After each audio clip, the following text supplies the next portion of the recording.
Hi, my name is Frank Menges and I'm a USGTF Master Instructor. Today we're here at River Downs Golf Course in Finksburg, Maryland, and today we're going to talk about chipping. I like to use different clubs for different yardages, but keep the same swing. Some guys have different thoughts on this. Some guys use the same club for all their shots around the green, like a 7-iron or 8-iron or 9-iron, pitching wedge, whatever. I find it much easier to have one swing and just change a club. And I do that within, say, 10, 12-yard increments, depending how far away I am. So in this particular shot I have right here, I'm about 18 paces, 18 yards from the pin. Then I'm off the green. So I'm going to use a sand wedge, which I normally hit around the 18 pace mark when I come back to right about here, right about the height of my knee.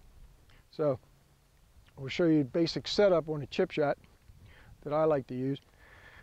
One, the ball position, I like to play it off the heel of my front foot. Where you say, well, a lot of people play it in the back. Well, I open my stance too, so when I open my stance like this with my feet pointing to the left of target, the ball looks like it's off my back foot. Whereas in reality, it's really off the heel of my front foot. So it may look like I'm playing it back, but I'm actually not.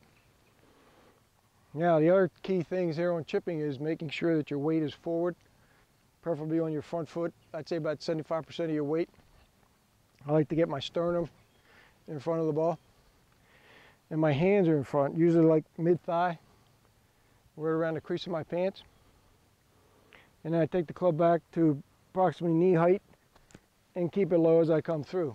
I don't bring it up real high, because I'm also afraid of double hitting up here too. Now, the other key part of chipping is this left wrist. The left wrist has to be firm through the hitting area. It cannot break down like this, where you get that cupping in the left wrist.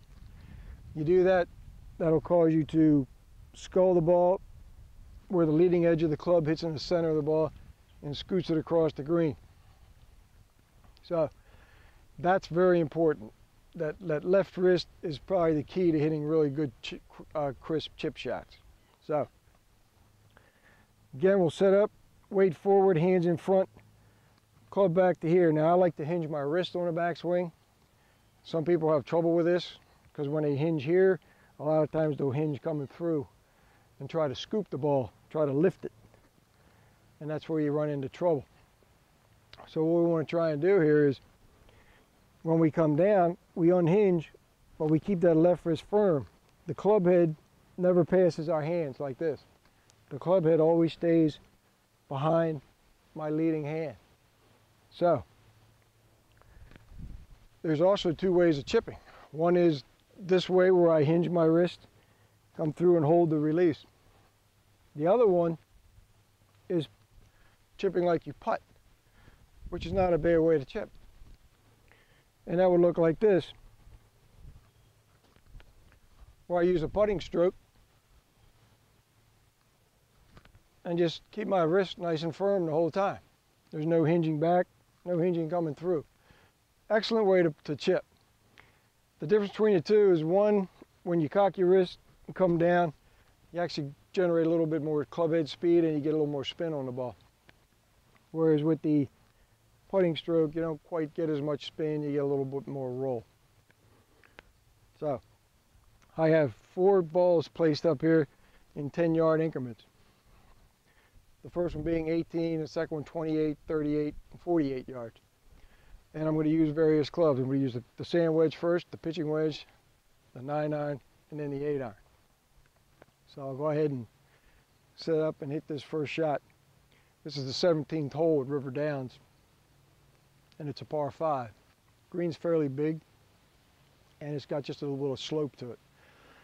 So I'm going to aim just a little bit right at the target. Get my position, hands in front, make sure I'm lined up properly. That's another thing, key on alignment. Alignment, I do this for every shot. I always draw that straight line back from the club, back from the flag to my ball, if that's where I want to aim. Now, if I think this ball is going to break to the right, I may aim maybe a foot to the left of the hole. I'm going to draw that straight line back to my ball and pick out a spot on that same line. Something, piece of grass, something, a mark on the green or whatever. Something I can see, pick out and line up my club face to make that alignment. So I'll step in. I see a little piece of grass right here with a little dark brown on it.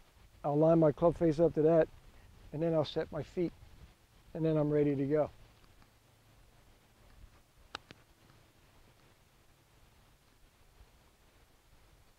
And that's within 2 or 3 feet, so that's not a bad shot from here.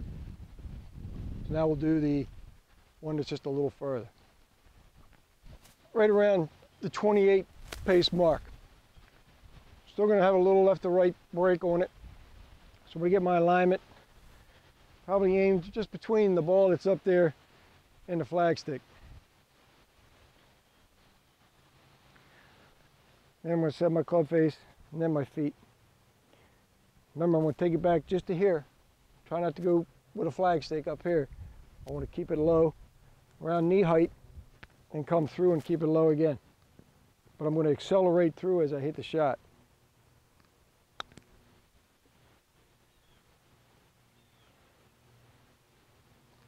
So here again, different club, same swing. Good result. Okay, now we have that 38-yard shot.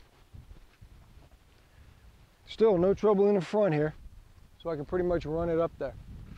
If there was a bunker here or something, then that'd be a little different now.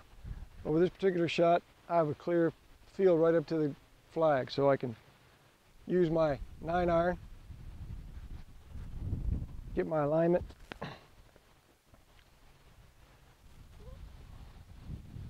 Got my spot. Weight is forward, hands are forward.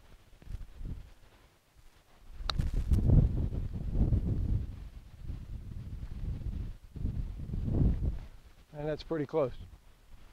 So you can see it's much easier to have one swing and change your club than it is to have one club and have 5 to 7 to 10 different swings. So now we'll go back and do the 8-iron shot. Okay, so now we have approximately 48 yards. So here again, I'm going to aim a little left of the flag, get my alignment, got my spot, hands in front, weight forward.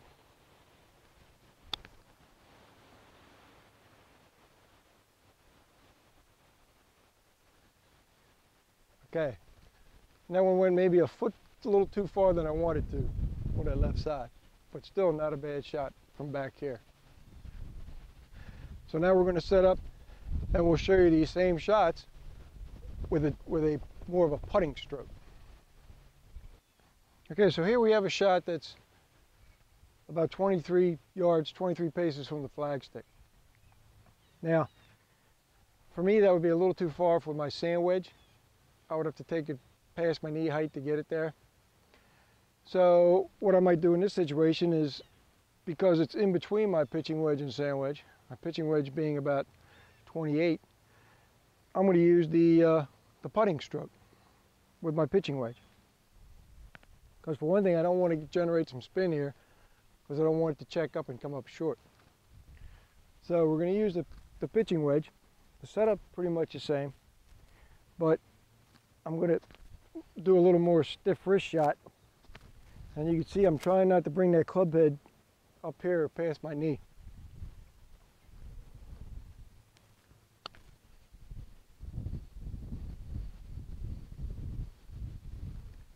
So that's right there.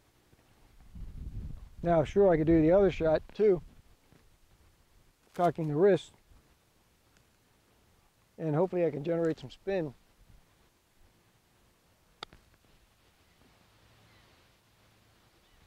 And it checked up a little bit, so that's not bad. So you can see both ways are effective. If you have real issues with this left wrist breaking down, you just can't seem to stop it, there's 2 things you can do to help you with this. One is chipping with your hand all the way down the shaft like this,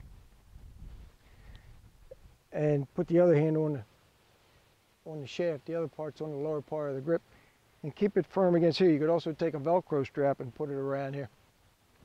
So when you chip, you don't want the butt end of that club doing that, coming away from your wrist or from your forearm.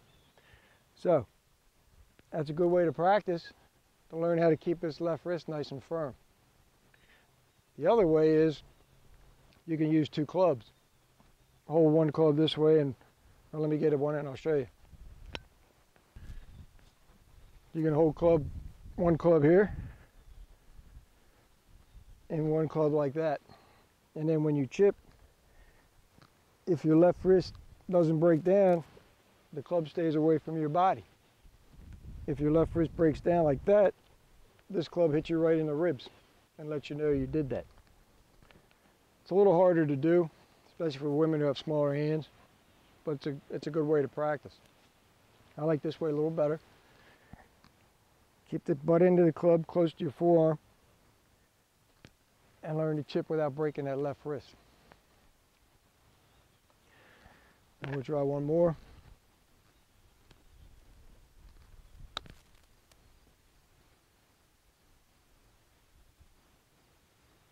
And that's acceptable. So, good luck with this. Like I said, it's a lot easier to have one swing and change your clubs than it is to use one club and have 10 different swings.